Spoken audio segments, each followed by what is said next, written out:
I've got another build going on, and I'm really digging it, and I think you're going to too. I'm talking about the Meus chassis with Dig. Check this thing out. Welcome to CK4RC. Welcome back to the channel. I'm Chaz. This is CK4RC. The shirt is from Only RCs. Go to their website, use my discount code, get good stuff, save money. I've got so many discount codes and affiliate links down in the description. Use all that stuff. Like I said, get good stuff, save money, support the hobby, and just get more RC stuff. You can't go wrong with that.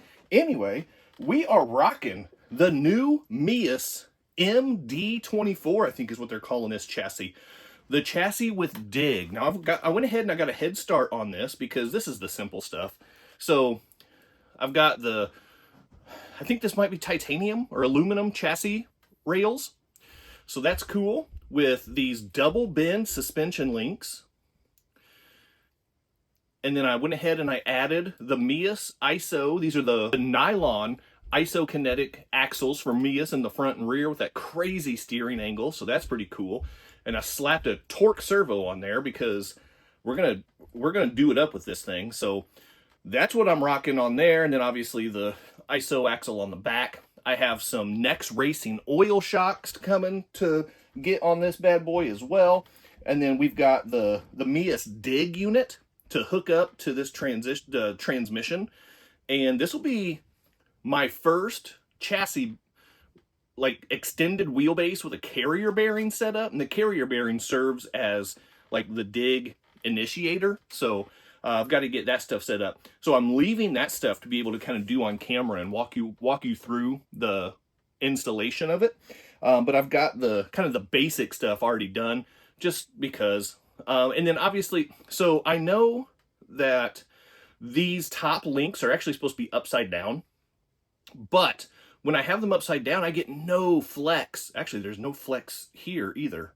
So I'm going to have to work on the link geometry and try to get that sorted out, but whatever. So that's where we're at. And then I've got a special new brushless system from Furitek coming in. I don't know if I should say it right now and give it away, or let's just wait until it comes in. I think it actually might be here tomorrow, actually. So let's get back to work on this thing and get it going.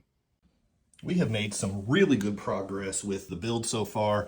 And as you can see, I've got it kind of all ready to install the Dig setup. So I did go ahead and install the carrier bearing. I wanted to do that off screen because, man, I just have such a hard time getting my drive shafts phased up and linked together right. So I've got the regular front drive shaft up here. That's just normal. You've got your short drive shaft right here going from the output shaft of the transmission to the carrier bearing. And then you've got your normal rear drive shaft going from the carrier bearing to the actual axle itself. Now, the way this Dig unit functions is it's not technically a Dig unit in the true sense of the word. So this little piston right here, so you can spin the motor here. First of all, this is the brand new Furitek Micro Sense Komodo. This is the first censored 24 scale brushless motor. I am so pumped to have this thing for this build. So you can see here, spin the motor, all the drive shafts are spinning just like a normal four-wheel drive vehicle. Now with the Dig engaged, it pushes that piston back and it disengages the rear drive shaft. So now I can hold it still, and the front drive shaft is still spinning and the middle drive shaft is still spinning because it's engaged disengaged right here from the carrier bearing. So just like that. And because it's kind of a free spin, like disengagement, because the SCX24 is designed with worm gears, that's what locks out the rear wheels from spinning. So you could potentially see your rear wheels freewheeling whenever you're using this if your worm gears are kind of loose or not working properly or whatever the situation is. If your axles are kind of sloppy, you might see that a little bit. But generally speaking, and then the shift servo will pull this piston back in place, and now we're full true four-wheel drive again. So I can do this and I can't stop that drive shaft from spinning. So that's how it works. It's a pretty clever, but like very simplified version of a dig.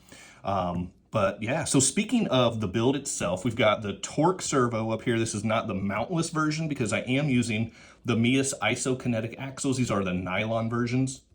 I really like the nylon because it just slides over rocks and obstacles better than the metal does.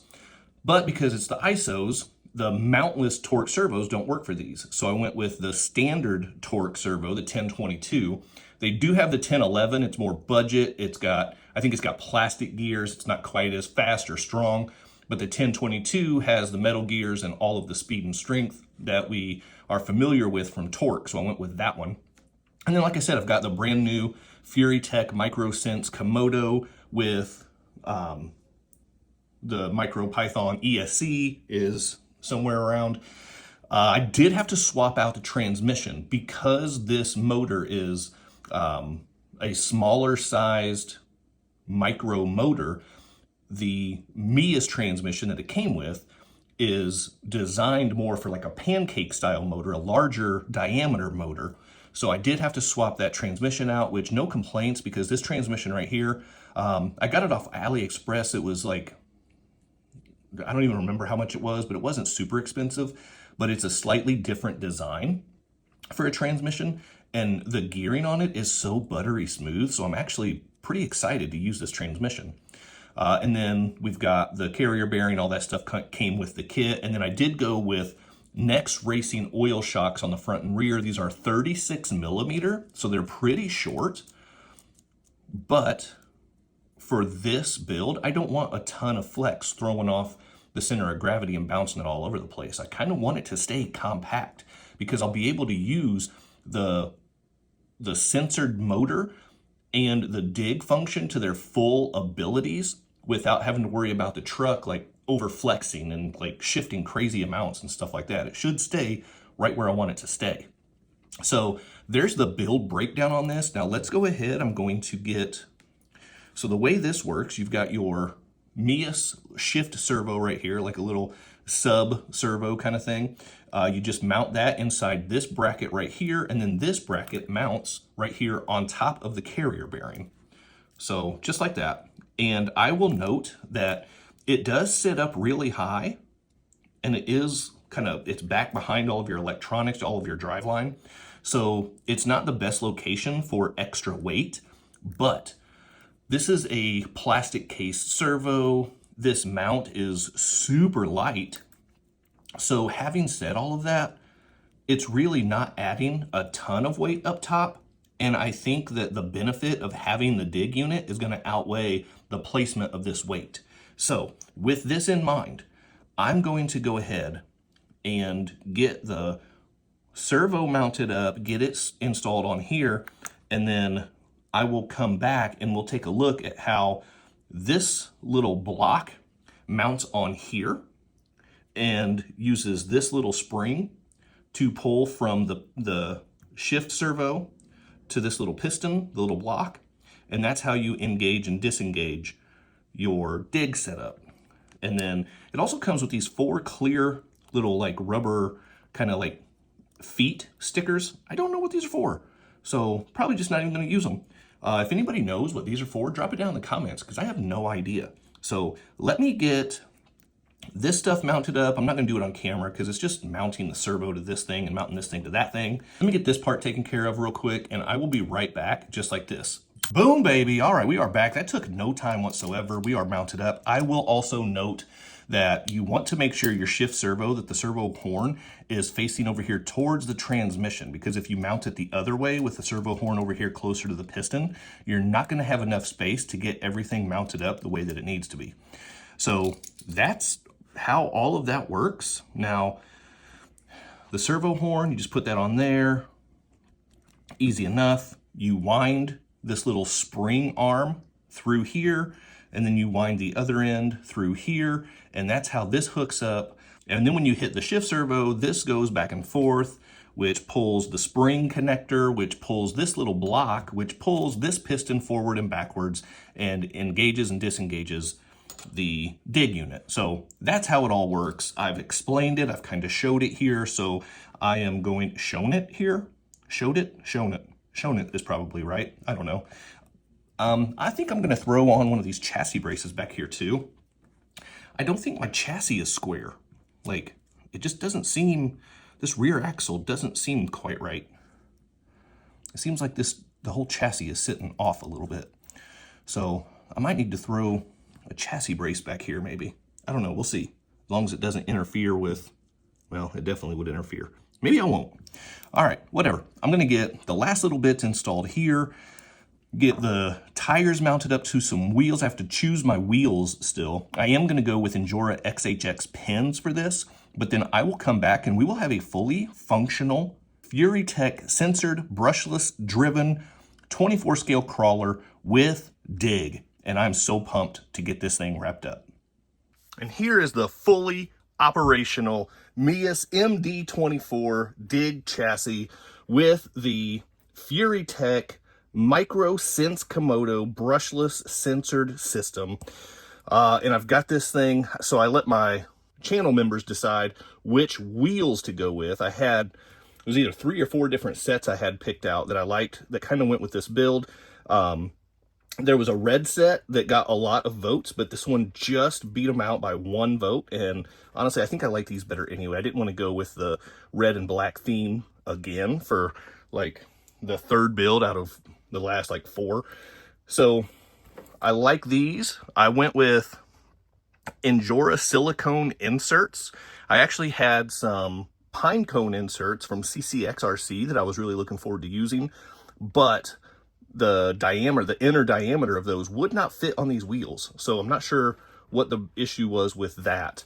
So I ended up going with the Endura silicone, yellow silicone inserts. And I like those. Those are good. I've used those before. So here we are. I've got to secure my electronics still, but I'm going to use the good old 3S Turnigy Bolt X battery. This is the high voltage 11.4 volt instead of 11.1. So a little bit extra juice out of this censored 3S capable brushless system. Super pumped about that. And then you can see the dig unit here all set up. I did go ahead and I hooked it up to my Dumbo X6F micro receiver so I could use my Dumbo RC DDF350. This is one of my personal favorite transmitters. It's just really budget friendly and it has so many features. So that's what I'm going with. And then when I was setting up the dig unit right here, one of the things you want to make sure is that you really pay attention when you mount the servo horn, that it is in the correct position to be able to pull this piston back and forth as it needs to. The other thing to keep in mind is once you get everything hooked up is set the endpoints for this thing. You do not need full throw and it will actually cause problems. It'll likely end up stripping out the gears inside here because you really only need it to move like 1/8 of an inch. Just enough to pull this piston forward. That's all. So luckily it has like this little spring shaped link right here, so that will help absorb if it overthrows a little bit. You do not want a solid link right here because if the rotating plates don't kind of sync up right away, then the dig might take a second to click into place, and then if there's a stiff link right here, you're just pushing it or pulling it and you're just going to cause yourself a lot of problems. So that's why there is the spring servo kind of link, if that's what you want to call it. So there it is. Let's get this thing hooked up and test out the performance a little bit. I guess before we do that though, let's take a look at some body options. So first up, I mean, I've got to secure these electronics. That's ridiculous. But first up, I've got this, I think they call it a brute body, kind of cab only look. I would have to trim up the back here to be able to fit it over top of the dig servo because that is hard mounted. You're not moving the dig servo. So I'd have to trim up the back of the body to be able to fit that where it would need to go with that. But kind of just give you a really rough visual. That's what the half body would look like. So that's not bad. I'd paint it up and church it up a little bit with some of my branding, of course. And then I also have this Next Racing JT8 HC pickup. So here's this, and it's just kind of a different look, a different looking body design, which I kind of like. It's not just a typical, you know, Toyota or Power Wagon. So this could fit on here. The front tires would line up real nice. And what I like about this one is it doesn't have your typical rounded rear arch. It just flattens out all the way across the back. So I could cut off the entire back of this and just kind of leave it open. With the extended wheelbase, that's probably what I'm going to have to do with any body that I use. But yeah, so there's an option. That's not too bad. What do you think of that one? Or lastly, I have this Hobby Plus body. They call it the Lizard LCG. So they used this for their Evo Pro whenever they first released that. This came with the brushless version. And wheelbase wise, this one could be okay. It's very similar to like a Cliffhanger style body, but this one is Hobby Plus and not Proline or J Concepts or whoever makes the Cliffhanger body. So this is Hobby Plus's version. I could put that on there. I could leave that clear and you could see the nice Furitek system working. I don't know. Yeah, you'd be able to see a little bit of the shift servo with that clear part there if I decided to go that route. Or I could throw on a color on there, which, yeah, I mean, that wouldn't be a bad idea. But also, I mean, that would still kind of match the build with the red and the black in there. I could do like a silver or a white or something up front, something nice and neutral. So that could be another option. So there's 3 body options. Let me know which one you like in the comments. I'll let you guys help me decide. So I've got the Next Racing, I've got the half cab, or I've got the Hobby Plus. Let me know which one you think looks best on this build, and that's what I'll go with. So in the meantime, I guess, I'm not going to put this on the scales. I'm not going to put it on the setup table until it's totally finished with a body and everything else. But I am going to get the Wave out from Crawler Tracks, and let's get some performance tests going on this thing, huh? Yeah. All right, now this is going to be sloppy with no body on here and with the electronics just all flopping around. But I want to see this censored brushless system, the FOC, this LC or extended wheelbase chassis with the carrier bay. I just want to see how all this stuff performs. And I am using Meus isokinetic axles, which means I've got all the steering I could ever want. And I did not line this thing up. I'm going to try that again. That was just sloppy. Take 2, action. The takeoff with this censored motor is just so crazy smooth, and that low end control, oh my goodness.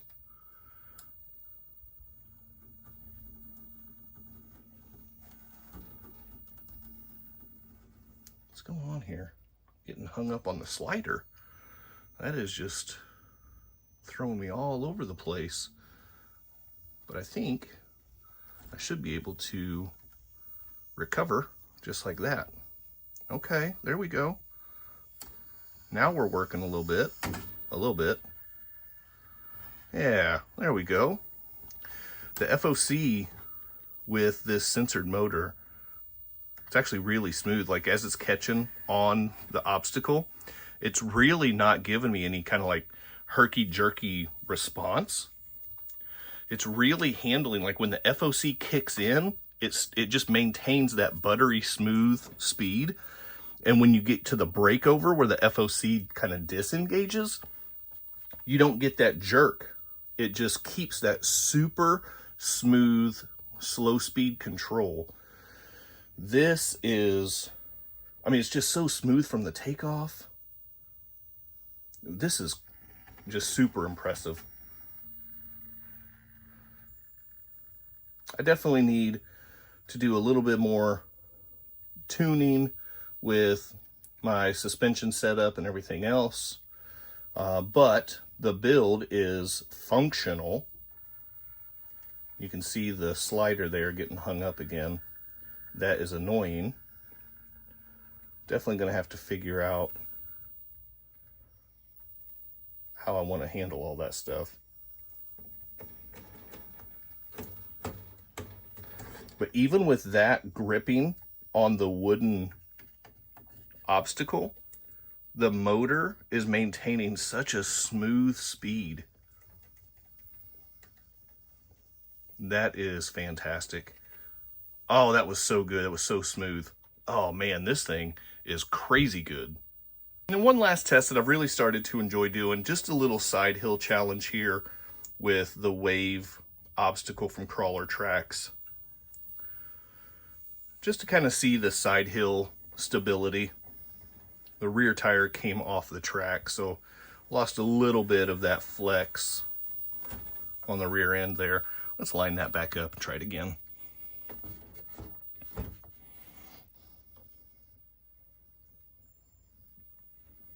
There's a pretty extreme angle right there on the front end. The whole thing is sliding on me. Yeah, it's kind of doing the same thing again, but at least it kind of stayed on there all the way up through the apex a little bit. So I'll take that. I'll take that. I'm going to call that a win. Yep, I'll take that. Nice. Oh, that's so nice. So there is the Meus Dig chassis build. This thing is awesome. I've got all the steering speed and strength with the torque servo, all the low end control with the Furitek system. I didn't even test out the Dig. Well, I mean, I kind of did off camera, but I didn't even test it on camera with the obstacles I was using. I am going to have some other tests coming up with this thing, especially once I get the body done. And then, of course, all the power that I need with the 3S Turnigy battery. This thing's awesome. So the goods and the bads. All right, well, as far as the chassis goes, the articulation is very limited. So I think that could be better. And yeah, I probably need to tune my suspension a little bit more. And I think that that could probably improve it. Very likely. As far as the goods go with the chassis, the overall price point for the entire kit with the Dig servo, the carrier bearing, the links, the price point being, I think it's somewhere around $50 or $60 for the whole kit, is crazy. That also includes the skid plate and the transmission, I believe. So you cannot beat that price point for the chassis and everything that comes with it. As far as the Furitek censored system goes, this thing is bonkers. The goods and the bads. The goods is, first, that low-end control. It's so smooth. There is no hitch in the giddy-up whatsoever. It is so smooth. There's no jerkiness to it anywhere in the throttle curve. So that thing is incredible. The bads, the cons, first of all, the price point. It is a considerable amount when you're just looking at the motor and the ESC. It's a lot. So there's that. And the other thing I noticed is just doing my bench tests, the motor got really hot. I mean, it wasn't melting down or anything else, but it was certainly hot. So there's definitely kind of a known trend with Furitek, typically with their ESCs, that their ESCs run warm. The ESC itself seemed fine. The motor is where the heat was coming from. So there's the bads with that and the goods with it and everything else. So if you're interested in the Meus Dig chassis and the Furitek censored system, if you're curious and it's in the budget, do it. You're not going to regret it. This setup right here is so good with the ISO axles, with the torque servo, with the Turnigy battery. This thing, the Next Racing shocks, this thing is set up and ready for a comp as soon as I get it tuned. But that's that. Let me know what you think down in the comments. Which body should I go with? Drop that down below. Hit the quadfecta for me. Like, subscribe, comment, and share. Keep doing RC stuff, and I'll see you next time. Big time thank you to my members and channel partners, and if you would like to join the ranks, click on that join button for exclusive content, never before seen videos, early access to videos, and other exclusive content, pictures, polls, and having an active voice in what comes next on the channel. So appreciate the support. Click on that join button, and thank you so much to the channel members.